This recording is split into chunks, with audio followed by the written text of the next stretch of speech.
So, herzlich willkommen zu einem neuen Video auf unserem Pomade-Shop YouTube-Kanal. Ich bin der Flo vom Pomade-Shop und ich darf euch heute wieder eine Pomade präsentieren und vorführen. Kurz ein Wort zu meinen Haaren. Ihr seht, die Farbe wird jetzt immer abgefahrener. Ich hatte sie erst rot, dann wurde es immer blasser und orangener, deswegen habe ich dann schwarze Tönung drüber gemacht. Jetzt wird es irgendwie blau hier vorne. Finde ich aber eigentlich ganz witzig. Schauen wir mal, was sonst noch so passiert. Ich hoffe vielleicht, dass auch ihr auch gespannt seid. Ich bin gespannt, ich hoffe, ihr seid auch gespannt. Zur Pomade, die ich heute vorstelle, mal auch wieder was Ölbasiertes, worüber ich mich sehr freue. Und zwar haben wir ja schon einige Pomaden der Marke Sheer Revival vorgestellt. Ein Review kommt zum Beispiel jetzt hier oben rein. Das ist eine unorthodox wasserbasierte Pomade, aber ich habe jetzt hier deren einzig richtige ölbasierte Pomade da. Und das ist nämlich die Sheer Revival Easy Tiger Pomade. Schaut so aus, ähnlich wie die anderen, mit in so einem braunen Glastiegel.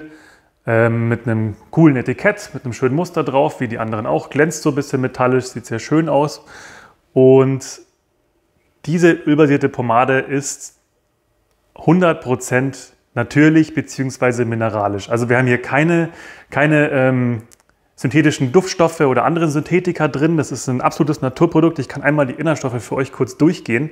Wir haben hier zuallererst Bienenwachs drin. Es ist also nicht vegan. Rizinusöl, dann Kokosöl, dann Mikrowachs, dann Shea-Butter, Avocadoöl, Jojobaöl oder ich habe vor kurzem gehört, dass es eigentlich, weil es viel aus Mexiko kommt, glaube ich, Jojobaöl ausgesprochen wird auch. Nochmal Rizinusöl, Grapefruit ist Grapefruitöl, klar, macht Sinn, Süßorangenöl, Wacholderöl, Lavendelöl, Zypressenöl und Limettenöl. Und das war's. Es ist keine synthetischen Duftstoffe, keine Parfüms oder irgendwas drin. Das sind alles diese pflanzlichen Öle, die diesen Duft ausmachen. Und zu dem komme ich jetzt als nächstes. Der ist nämlich wie bei allen Sheer Revival Produkten schön natürlich und ich würde sagen so ein bisschen erdig, aber in dem Fall auch sehr zitrisch und frisch. Also wir haben hier auf jeden Fall klar das Limettenöl oder das Grapefruitöl, was hier am meisten rauskommt, zusammen ein bisschen mit der Zypresse. Ist ein sehr natürlicher, zitrischer Duft. Ich persönlich bin ja gar nicht so der riesen Zitrusduft-Fan, aber wenn der so natürlich ist wie hier, dann auf jeden Fall schon, weil ich habe immer so ein bisschen, wenn ich Zitrusduft rieche, dann riecht das für mich oft künstlich und das mag ich dann nicht so gerne, aber das ist bei der jetzt absolut nicht der Fall. Weiter zum Etikett steht drauf Stronghold und Neutral Finish, also so 2 von 5 Punkten Shine steht hier drauf. Meiner Erfahrung nach ist es ein Ticken mehr, würde ich sagen. Hold sind hier mit 4 von 5 Punkten angegeben. Würde ich persönlich auch einen Schritt runtergehen. Ich würde sagen, das ist eher eine festere Medium, aber noch keine Stronghold. Aber da hat ja jede Pomadenmarke ihre eigenen Maßstäbe. Was auf der einen als Strong oder Heavy deklariert wird, muss jetzt nicht für die andere Marke stimmen. Einfach am besten so ein bisschen selber mal ausprobieren und seinen eigenen Maßstab anlegen. Der ist auch nicht bei jedem gleich, auch bei uns hier im Team. Wir sind da uns nicht immer hundertprozentig einig übrigens. Innen drin sehen wir dann so eine wachsige, weißliche Masse. Und wenn ich hier reingehe, dann fühlt sich das auch erstmal wirklich an wie eine Stronghold, weil es fühlt sich schon sehr wachsig und fest an und wenn ich da mit dem Finger reingehe, merke ich, wie sich einzelne Segmente vom Wachs so herausbilden, wie so Stückchen, wie so Bröckchen sich in meiner Hand bilden. Deswegen muss man dann einmal jetzt die in der Hand kurz verreiben. Das ist bei so natürlichen Pomaden ohne Vaseline meistens oder auch ohne Lanolin oft so, dass die dann gerne mal so ein bisschen Stückchen machen in der Hand, so leichte Flakes bilden, aber mit ein bisschen Druck und ein bisschen Hitze, seht ihr, ist es dann auch kein Problem, dass die wieder weg sind. Hat man einen schönen, öligen Film auf der Hand und es ist eben das, es wirkt erst sehr wachsig, aber wenn man es dann weich gerieben hat, ist es einfach sehr, sehr ölig.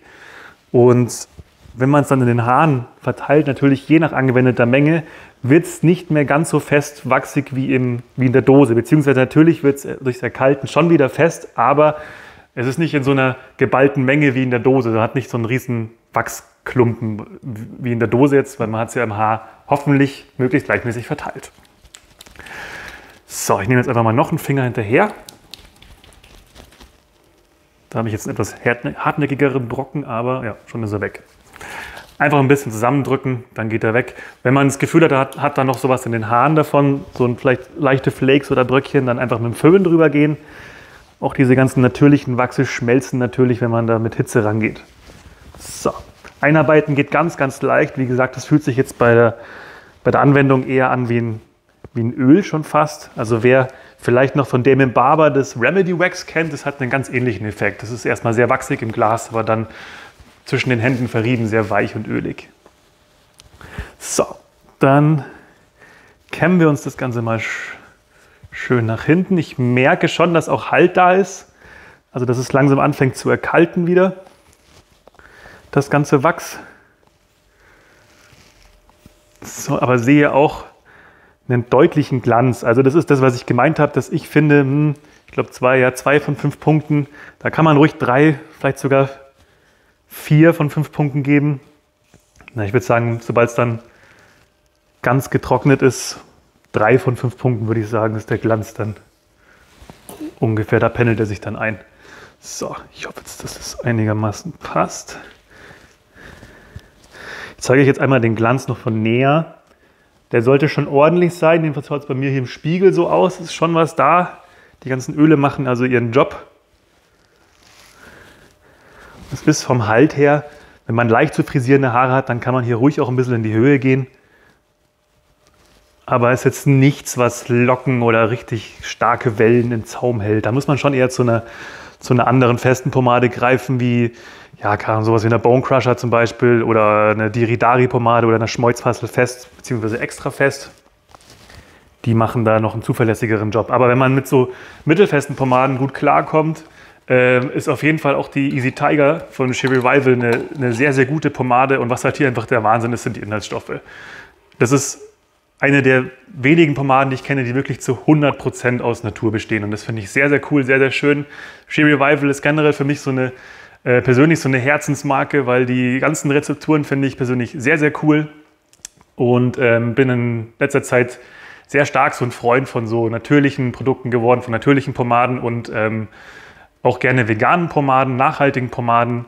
Und kann schon mal anteasern, dass da auch noch dieses Jahr noch was auf uns zukommt. Haltet mal die Augen offen. Es kommt noch mindestens eine Marke, die ich persönlich auch sehr spannend finde, die eine ähnliche Kerbe schlägt wie zum Beispiel Sheer Revival. Und dürfen wir auf jeden Fall alle gespannt sein. Ich hoffe euch, dass das Review jetzt gefallen hat. Schreibt gerne in die Kommentare, ob ihr schon mal die Sheer Revival Easy Tiger ausprobiert habt oder was ihr von der haltet. Generell eure Fragen natürlich auch gerne in die Kommentare schreiben oder uns per E-Mail oder per Telefon oder per Social Media sonst wo versuchen zu erreichen. Wir schauen, dass wir überall für euch da sind. Möchte mich ganz herzlich für euer Feedback bedanken. Generell immer unter unseren Videos. Wir lesen das alles und hören euch. Gerne einen Daumen hoch, gerne auch einen Daumen runter. Dann sagt aber auch in einem Kommentar wiederum, was euch nicht so gut gefallen hat. Den Abo-Knopf drücken nicht vergessen und hoffentlich sehen wir uns dann mit einem anderen Video demnächst wieder. Bis dahin, macht's es gut, euer Flo.